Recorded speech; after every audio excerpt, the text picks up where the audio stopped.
আসসালামু আলাইকুম। আমাদের কাইচাবাড়ি আহমদিয়া হাফিজিয়া মাদ্রাসার মাঠ প্রাঙ্গণে আজকে মিলাদের আয়োজন করা হয়েছে। এই মিলাদটি হচ্ছে দেশনেত্রী, আপসহীন নেত্রী, জননেত্রী, তিনবারের সফল প্রধানমন্ত্রী বেগম খালেদা জিয়ার রুহের মাগফিরাত কামনায় আজকে মিলাদ ও দোয়া মাহফিলের আয়োজন করা হয়েছে। আয়োজন করেছেন ধামসোনা ইউনিয়ন ৮ নং ওয়ার্ড বিএনপি ও অঙ্গ সংগঠন সভাপতি জনাব মোহাম্মদ আবু বকর বাক্কা, সাধারণ সম্পাদক হাজী মোহাম্মদ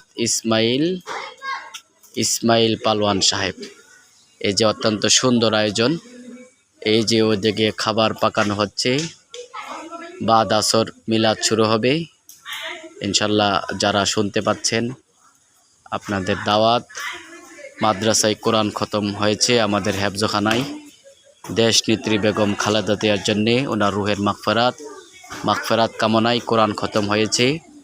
আমরা সকলেই দোয়া করি কোরআন খতম যেন আল্লাহ তাআলা কবুল করে এবং তিনবারের সফল প্রধানমন্ত্রী, আপসহীন নেত্রী, জননেত্রী বেগম খালেদা জিয়ার কবরটাকে আল্লাহ তাআলা যেন জান্নাতুল ফিরদাউসের টুকরা বানায়া দেয়। ওনার জীবনের সমস্ত নেক আমল, সৎ কাজ আল্লাহ তাআলা যেন কবুল করে। সকলেই বলি আমিন।